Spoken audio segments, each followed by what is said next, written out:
नमस्कार साथियों, स्वागत है आप सभी का आरएनए बाई अंकित अवस्थी पर। मैं हूं अंकित अवस्थी, आप है मेरे साथ में दुनिया की इस समय की सबसे बड़ी खबर पर चर्चा करने के लिए। दुनिया में इस समय सबसे बड़ी खबर यह है कि दुनिया के सबसे शक्तिशाली देश का राष्ट्रपति जो कि बाइडेन है, और वो फिलहाल यूक्रेन की राजधानी कीव की यात्रा कर लौट भी चुके हैं। खबर खतरनाक है। आज के सेशन में इसी की चर्चा करने वाले हैं साथियों। अपनी 5 घंटे की यात्रा के लिए बाइडेन यूक्रेन आए थे। जिस प्रकार से यूक्रेन के राष्ट्रपति ये जो जेलेंस्की हैं, ये कुछ समय पहले अमेरिका गए थे, वो एक अपने आप में बहुत बड़ा सरप्राइज विजिट था। रशिया की खुफिया एजेंसी के लिए एक बहुत बड़ा चैलेंज माना गया था। ठीक उसी प्रकार से बाइडेन युद्धग्रस्त यूक्रेन में आकर चले जाते हैं, ये उससे भी बड़ी खबर बनती है। आज के सेशन में चर्चा करेंगे, इस बात के क्या मायने हैं ये समझेंगे। विशेष रूप से इसलिए समझेंगे क्योंकि आज इस खबर को आप 20 फरवरी को सुन रहे हैं। 24 फरवरी को इस पूरे मतलब रशिया यूक्रेन वॉर को शुरू हुए 1 साल कंप्लीट होने वाला है। 1 साल पूरा होने से पहले इस प्रकार की जो घटनाएं हैं, इनके क्या मायने हैं, आज के सेशन में समझने का प्रयास करते हैं। मेरे प्यारे साथियों, जैसा कि इन दिनों आप लोगों ने जेलेंस्की को दुनिया भर के देशों की यात्रा करते हुए सुना होगा, असल मायने में मीडिया में यह न्यूज है कि रूस की तरफ से 24 फरवरी के दिन 5 लाख सैनिकों के साथ मिलकर यूक्रेन पर हमला किया जा सकता है। अगर ऐसा हमला होता है तो कितना तैयार है विश्व, यानी कि एक तरह से यूक्रेन के साथ वाले जो देश हैं वो कितना तैयार हैं, इन्हीं तैयारियों का जायजा लिया जा रहा है। हाल ही में अगर आप ये कटिंग देखें तो इससे अंदाजा लगाएंगे कि जेलेंस्की कुछ दिनों पहले तो अमेरिका जाके आए हैं, अब वो इसके बाद में फ्रांस भी जा चुके हैं, यूके भी जा चुके हैं। आप इधर देख सकते हैं, ये फ्रांस की यात्रा, यूके की पार्लियामेंट की यात्रा की खबर है। यूके पहुंचे थे 8 फरवरी, उसकी तस्वीरें आप देख रहे हैं। इसके साथ साथ ये फ्रांस पहुंचकर इमानुएल मैक्रोन से मिले थे, ऋषि सुनक के साथ तस्वीर खिंचाते हुए आप देख सकते हैं। इतना ही नहीं, बकायदा यूरोपियन यूनियन की काउंसिल में भी पहुंचकर बातचीत करके आए हैं। यानी जेलेंस्की यूक्रेन से बाहर निकल करके आसपास के देशों की यात्रा कर रहे हैं। 24 फरवरी से पहले एक प्रकार से सभी को एक साथ संगठित करने का प्रयास कर रहे हैं। यानी यह माना जा सकता है क्या कि 24 फरवरी के दिन अगर 1 साल पूरा होने पर रूस के द्वारा यूक्रेन पर एक भीषण हमला अगर कर दिया जाए तो ऐसी स्थिति में ये सब लोग मिलकर के कुछ कर सकते हैं क्या? कुछ ऐसा ही घटनाक्रम आज देखने को मिला इस तस्वीर के माध्यम से। साथियों, यह तस्वीर जेलेंस्की और बाइडेन की है, और यह तस्वीर यूक्रेन की है क्योंकि बाइडेन आज खुद यूक्रेन में उपस्थित थे। बाइडेन जब वाइस प्रेसिडेंट हुआ करते थे उस समय ये यहां पर लगभग 5 बार यूक्रेन आ चुके हैं, लेकिन जब से ट्रंप एरा रहा तब से कोई भी यूक्रेन के अंदर अमेरिकी राष्ट्रपति नहीं पहुंचा था। उसके बाद में आज आप जब इन्हें इस तस्वीर के साथ देखते हैं तो इस बात के बहुत से मायने निकाले जा रहे हैं। सबसे बड़ा मायना यह कि अमेरिका यह जताने के लिए उपस्थित हो चुका है कि यूक्रेन, मैं तुम्हारे साथ हूं। नंबर दूसरी बात, यह बात अमेरिकी विभाग, जो विदेश विभाग है, उसके प्रवक्ता से पूछी गई थी कि बाइडेन पोलैंड की यात्रा पर जा रहे हैं, क्या वो यूक्रेन की यात्रा पर जाएंगे? तो प्रवक्ता ने साफ साफ इनकार किया था कि नहीं, वो यूक्रेन नहीं जाएंगे। इसका मतलब यह हुआ कि अमेरिका ने जानबूझकर इस यात्रा को इतना ज्यादा गोपनीय रखा था। तो फिर गोपनीय रखने की जरूरत क्या थी, आज के सेशन में हम समझेंगे। जहां इनके ऑफिशियल स्टेटमेंट में यह कहा जा रहा हो कि बाइडेन नहीं जाएंगे और उसके बाद बाइडेन चले जाते हैं, यह अपने आप में एक बहुत बड़ा मैसेज है। यह बताने के लिए कि रशिया की खुफिया एजेंसीज जो हैं वो इस बात को कैलकुलेट ही नहीं कर पाई कि बाइडेन वहां आ सकते हैं। आप पूछेंगे इस बात के मायने क्या हैं? इस बात के मायने ये हैं क्योंकि असल मायने में बाइडेन का आना यूक्रेन, जो कि ऑलरेडी युद्धग्रस्त क्षेत्र है, उस समय पर यह संभावित था कि रूस के द्वारा कोई मिसाइल दाग करके उनकी यात्रा को खराब किया जा सकता था। ये तमाम संभावनाएं हैं जो इस यात्रा के साथ जुड़ी हैं। खबर प्रकाशित होती है, Zelensky meet Joe Biden in US, thanks Congress and ordinary people of America for their support. ये दिसंबर 22, 2022 की खबर है, और आज आप जब इस खबर को पढ़ रहे हैं तो आपके सामने है 1 साल बाद Kyiv stand, Biden make un unannounced trip to Kyiv ahead of Ukraine invasion anniversary.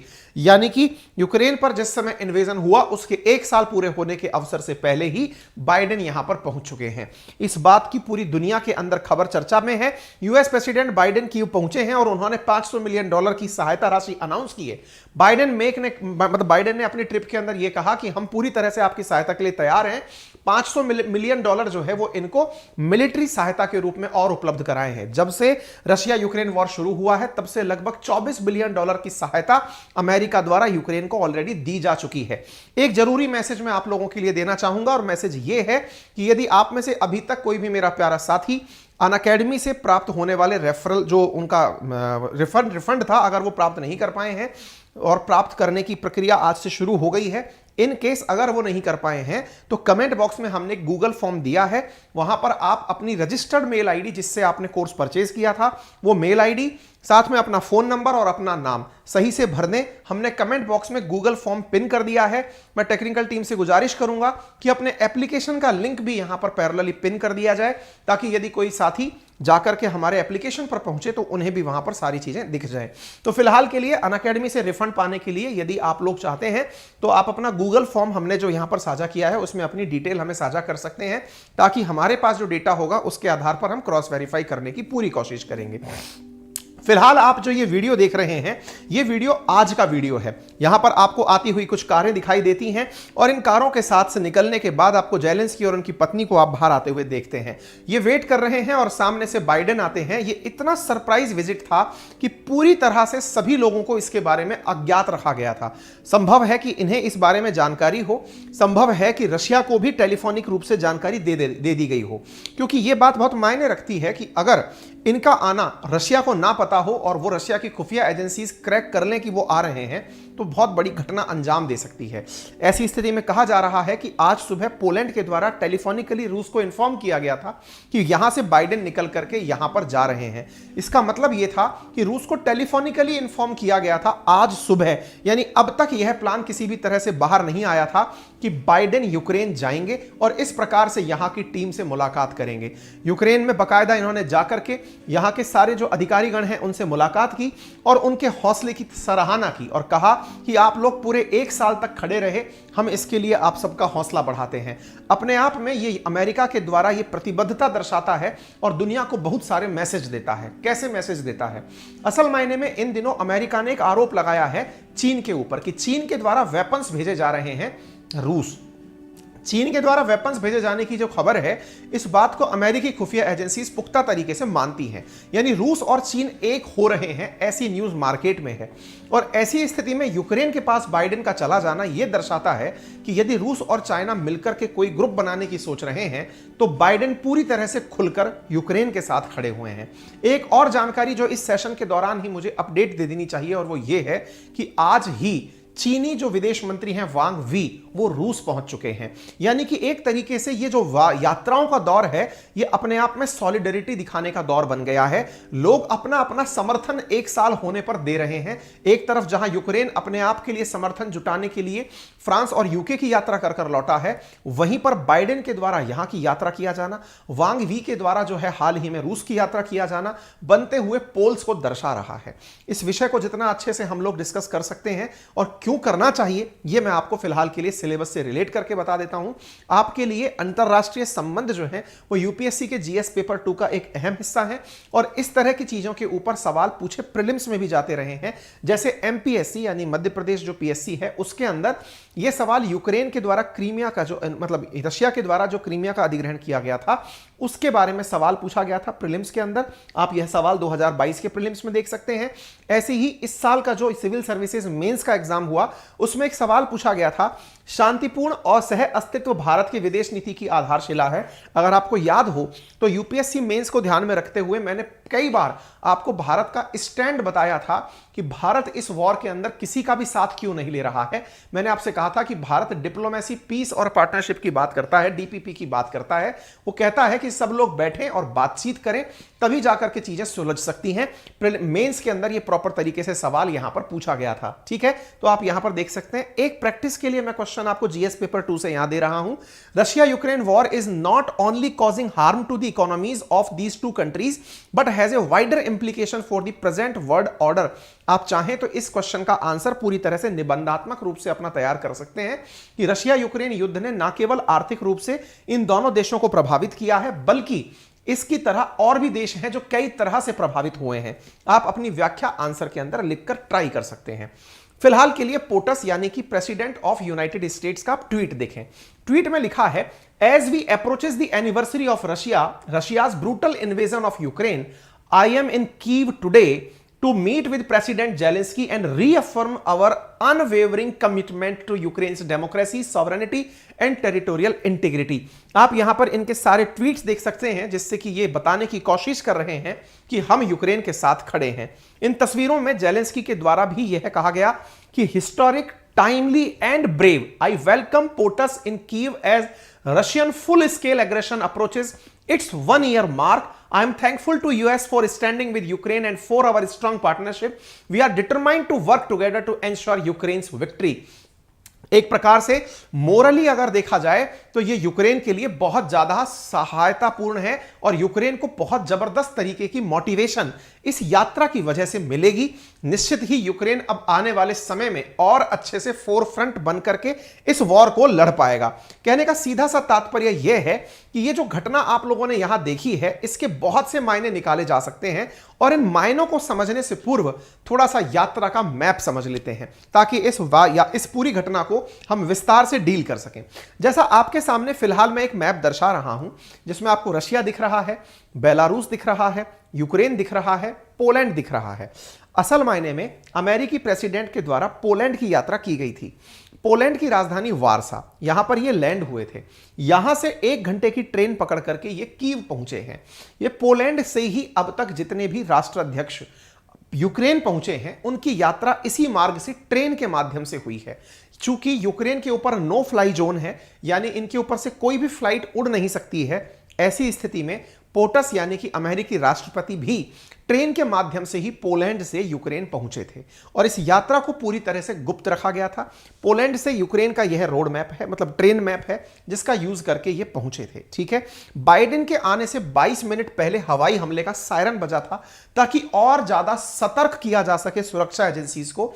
अमेरिकी रक्षा जो विभाग है वो पूरी तरह से इस क्षेत्र के अंदर अपनी मिसाइलों से निगरानी कर रहा था कि इन केस अगर कोई भी दुर्घटनापूर्ण स्थिति बनती है तो फिर वो पूरी तरह प्रतिक्रिया देने के लिए तैयार था। यहां पर नो फ्लाई जोन स्थिति क्लियर इसलिए की गई थी ताकि यूक्रेन के ऊपर से कोई भी विमान ना उड़ सके और पूरी तरह से इस यात्रा को सीक्रेसी के साथ कवर किया गया था।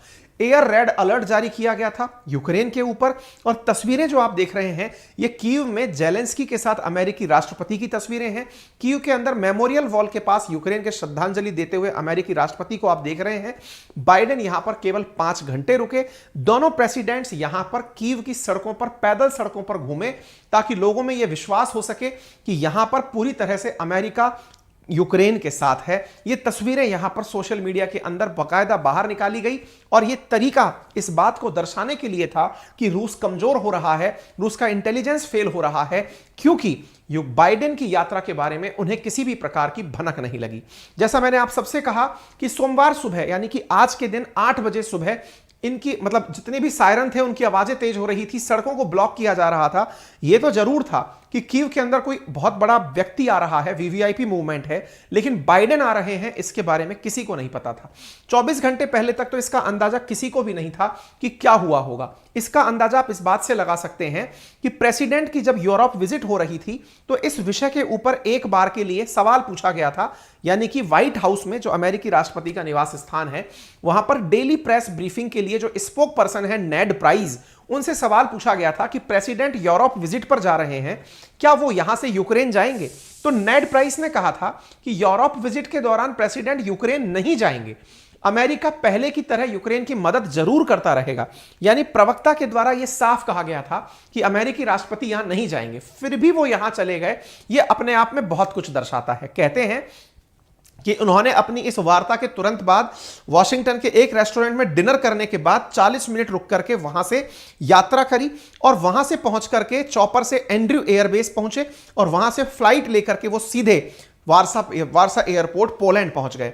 अमेरिकी राष्ट्रपति पोलैंड के राष्ट्रपति के साथ आपको यहां पर दिखाई दे सकते हैं। वारसा में ये प्रॉपर तरीके से लैंड करते हैं, यहां के राष्ट्रपति से मुलाकात करते हैं, दोनों के बीच 1 घंटे की मुलाकात चलती है। एंड्रयू यूएस एयरफोर्स के यहां से अपना हवाई जहाज लेकर के ये पोलैंड पहुंचे थे और पोलैंड पहुंचने के बाद इन्होंने यहां से अपनी यात्रा यूक्रेन के लिए मात्र 1 घंटे के अंदर ही तय कर ली। ये इतनी सीक्रेसी क्यों रखी गई थी? तो इसके बारे में 2 वजह कही जा रही हैं। पहला कि यहां पर रिहायशी इलाकों में रूस बमबारी कई दिनों से कर रहा है, तो ऐसी स्थिति में चूंकि ये एक्टिव वॉर जोन है तो ये कहना बहुत मुश्किल होगा कि रूस को हमने मैसेज भेज दिया था कि तुम गोले मत गिराओ। दूसरा, डिप्लोमेटिक केबल के माध्यम से पोलैंड ने सूचना भिजवा दी थी कि अमेरिकी राष्ट्रपति यात्रा पर हैं, लेकिन फिर भी सीक्रेसी मेंटेन करने की जरूरत थी, क्योंकि अगर किसी भी प्रकार की दुर्घटना होती तो वार की स्थिति और ज्यादा विकट हो सकती थी। इस विजिट में सबसे बड़ी बात जो मानी जा रही है वो ये है कि अमेरिकी राष्ट्रपति बहुत ही कम संसाधनों के साथ यहां पहुंचे। सामान्यतः अमेरिकी राष्ट्रपति जब जाते हैं तो उनके साथ में उनकी सुरक्षा एजेंसीज के सारे विमान और ना जाने हेन तेन सारी चीजें एक साथ ट्रेवल करती हैं, लेकिन इस केस में ऐसा कुछ हो नहीं रहा था और ऐसी स्थिति को बहुत ही ज्यादा दुनिया भर में एप्रिशिएट किया जा रहा है। माना जा रहा है कि अमेरिका ने इस तरह से यह अपनी हरकत दिखाकर पूरी तरह से यूक्रेन का साथ होने का दुनिया के सामने प्रदर्शन कर दिया है। इसमें एक मैसेज और छुपा है और वो ये है कि अमेरिका किसी भी प्रकार से बन रहे जो गठबंधन है रूस और चीन के, उनसे नहीं प्रभावित होगा और वो यूक्रेन का साथ देता रहेगा। खैर, ये दुनिया के अंदर जो डिप्लोमेटिक ऑर्डर है ये किस तरफ जाएगा ये तो आने वाला समय बताएगा, लेकिन जो अमेरिका द्वारा चाइना पर आरोप लगाए गए हैं कि वो अपने द्वारा लीथल वेपन्स रशिया को सप्लाई कर रहा है, उन चीजों से चीन तमका हुआ है। और ऐसी स्थिति में बाइडेन की यात्रा के पैरेलल ही चाइना के टॉप डिप्लोमेट वर्तमान में मॉस्को की यात्रा पर निकल चुके हैं और ऐसी स्थिति में वो रशिया के साथ बातचीत कर रहे हैं। देखना होगा 24 तारीख के दिन कौन सी चीज सुर्खी बनती है। फिलहाल के लिए इतना ही। जानकारी अगर आपको पसंद आई हो तो अपने सभी साथियों के साथ साझा करें। आरएनए बाय अंकित अवस्थी सर, जो कि हमारा नया प्लेटफॉर्म है, इस पर आप नए हैं तो चैनल को सब्सक्राइब करें, अपने सभी साथियों के साथ इस जानकारी को साझा करें। फिलहाल के लिए इतना ही। हमने आपके लिए गूगल फॉर्म दिया है, वहां पर आप अपनी डिटेल्स हमसे साझा कर सकते हैं।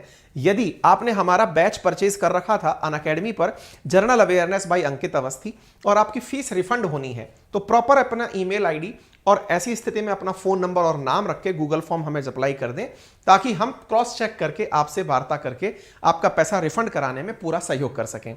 साथियों, हमारा एप्लीकेशन जिसका नाम है आरएनए बाय अंकित अवस्थी, वो आप लोगों के लिए बनकर आ चुका है। उसका लिंक भी हमने कमेंट बॉक्स में पिन करवा दिया है। आप वहां जाकर के 1 तारीख से शुरू हो रहे इस बैच को, जो कि स्टेट पीसीएस, रेलवे और डिफेंस सर्विसेज के लिए है, आप इसे 1999 में ले सकते हैं। बहुत से बच्चों के हमारे साथ कॉल सेंटर पर सवाल ये पूछे जा रहे हैं कि ये बैच क्या केवल लाइव ही देखा जा सकेगा? आंसर है जी नहीं। आप इस बैच को लाइव भी देख सकते हैं और रिकॉर्डेड फॉर्मेट में भी देख सकते हैं। दूसरा सवाल हमसे यह पूछा जा रहा है कि क्या यह बैच केवल इंग्लिश मीडियम में होगा? जी नहीं, जैसा मैं आपको पढ़ा रहा हूं ऐसा ही होगा। ये इंग्लिश है, हिंदी और इंग्लिश। कंटेंट क्या केवल इंग्लिश में होगा? जी नहीं, कंटेंट हिंदी और इंग्लिश में होगा, पीडीएफ फॉर्मेट में होगा और वो आप प्रिंट करके बाहर निकलवा सकते हैं। ठीक है, तो उम्मीद है कि आप लोग इस बात से पूरी तरह अवगत हो गए हों। मैं आप सबसे गुजारिश करूंगा, चूंकि मैंने पूरी तरह से प्रयास करके आपके रिफंड को इनिशिएट करवा दिया है, आज से मेल्स आना शुरू हो चुकी होंगी। संभव है कि आपका जो अनअकैडमी का रिटर्न है वो आप तक आने वाले 7 दिन में पूरी तरह बैंक की प्रक्रिया के साथ पहुंच जाए, लेकिन आपसे गुजारिश ये भी रहेगी कि पैरेलली आप अपने इस बैच के लिए लेट ना हो। तुरंत जब तक रिफंड आएगा, ये पूरी तरह प्रक्रिया आगे चला दी गई है, आप अपना बैच अभी से बुक करा लें, क्योंकि 1 तारीख के बाद अगर आप उसमें एडमिशन लेंगे तो वो स्वतः ही आपके लिए डेट डिले होती चली जाएगी। इस बैच की कैपेसिटी लिमिटेड है, आप इसके अंदर अपनी सीट रिजर्व करा सकते हैं। हिस्ट्री, ज्योग्राफी, पॉलिटी, इकोनॉमी हम यहाँ पर डिटेल फाउंडेशन बैच के अंदर कराने वाले हैं, मात्र 1999 के अंदर। ये जो कंटेंट हम लोग आपसे डिस्कस करते हैं, हमसे कनेक्ट रहने के लिए आप हमारे अंकित अवस्थी सर नामक जो टेलीग्राम चैनल है उस पर हमसे कनेक्ट रह सकते हैं। फिलहाल के लिए इतना ही। अपना ख्याल रखें। आरएनए बाय अंकित अवस्थी सर को अपने सभी साथियों के साथ जितना हो सके साझा करें और उन सबसे बड़ी मात्रा में इसे सब्सक्राइब कराएं। फिलहाल के लिए इतना ही।